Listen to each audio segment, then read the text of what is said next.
Hare Krishna everyone, Radhe Radhe. I hope all of you are doing well. Today I am back with another video where we are going to discuss about Shloka number 6 from chapter 2 Bhagavad Gita. Last we had discussed about how Arjuna was confused and he asked Sri Krishna if Sri Krishna would do the same with his own grandfather Ugrasen, what he was asking Arjuna to do to Bhishma Pitama and Guru Dronacharya. So today we are doing Shloka 6, which starts like Nachaitadvidmah Kataranno Garyo Yadva Jayamaya Divano Jayavyu Yan Eva Hatvana Jiji Vishwasmas Devashtitah Pramukhe Dhritarashtritaha.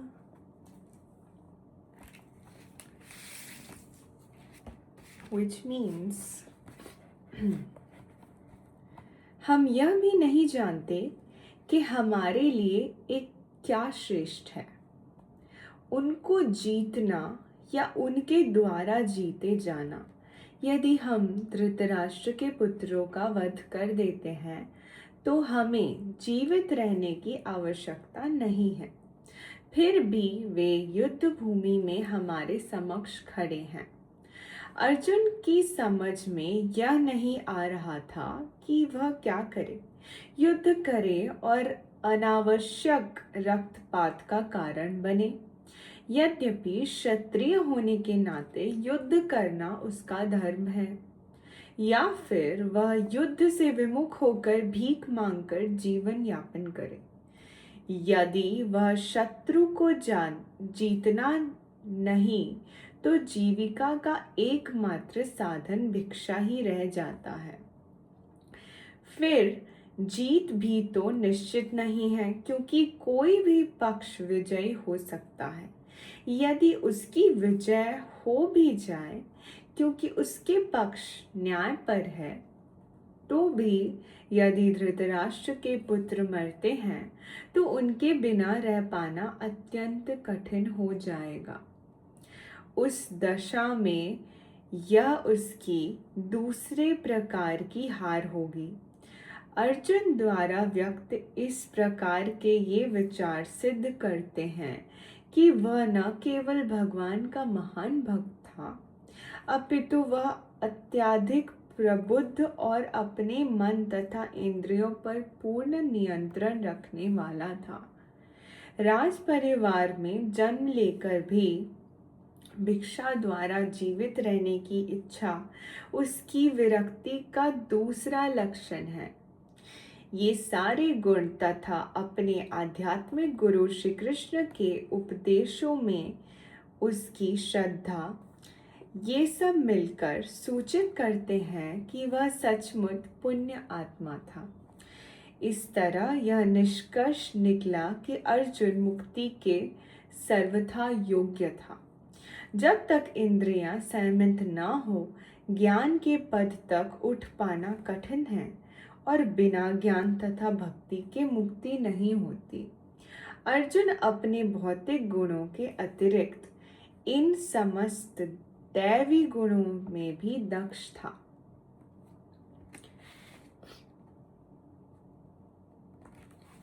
So here what Arjuna is trying to say is, if he does not fight, then he has only one chance of living, that is by begging.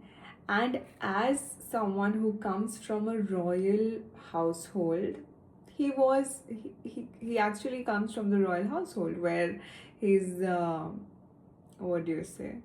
his father's brother, elder brother, you can say his Bade Papa, he was actually a king, and Pandu was a king as well. Pandu was Arjuna and Pandava's father.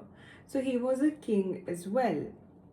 So what happens is, here Arjuna is like, if I kill them, I won't be able to live in the same place where Dhritarashtra will be there and he will be lamenting, the demise and death of his sons, that is Kauravas.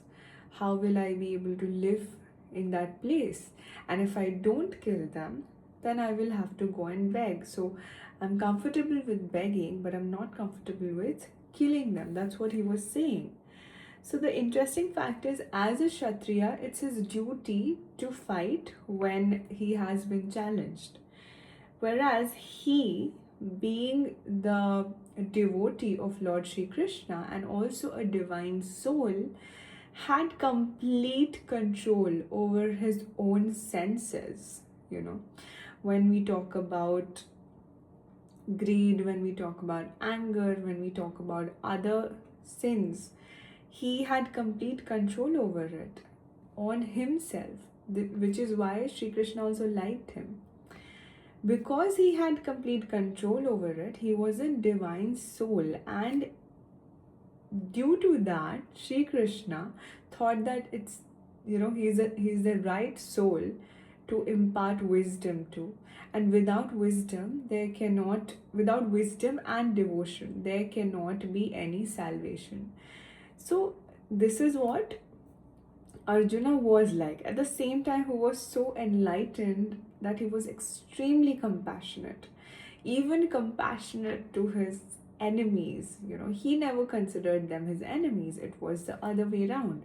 So he was extremely compassionate, and he knew that because Sri Krishna was in his side, so it was quite obvious that he was to win. But at the same time, he was scared of what it is going to bring. So unless the senses are controlled, there is no way of means of liberation. This is what is written over here. At the same time, Arjuna was competent in all attributes.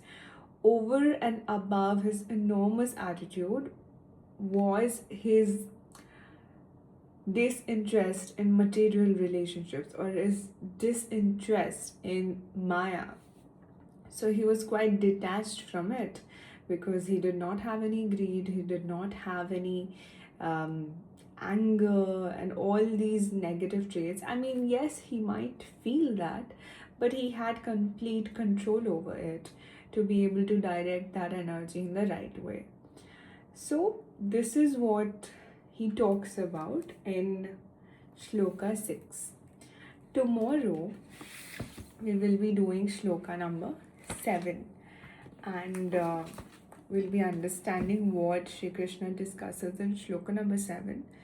But here in today's Shloka, if there is something that we are to learn from Arjuna, is the sort of control he had over his senses, which is one of the biggest victories and win in the world, that is self-mastery.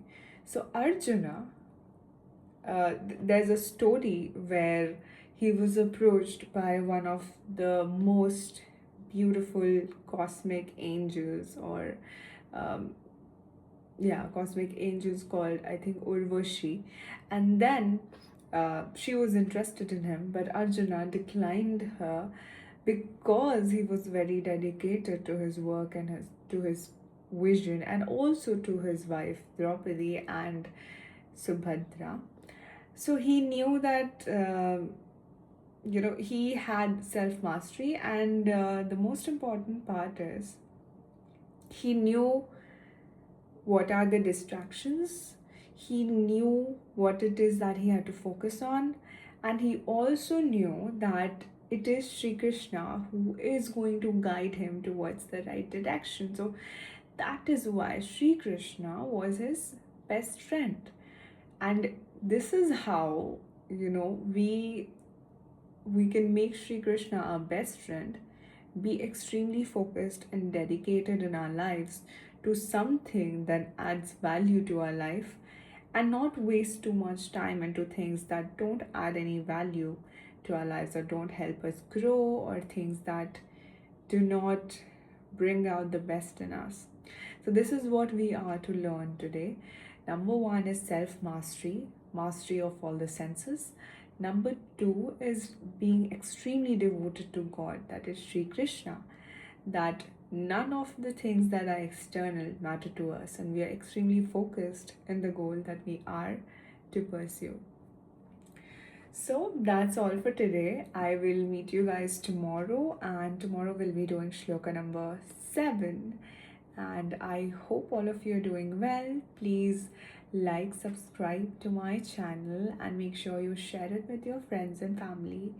At the same time, I feel extremely happy to see that we have like a good 68 amount of subscribers, and it's good to keep learning together.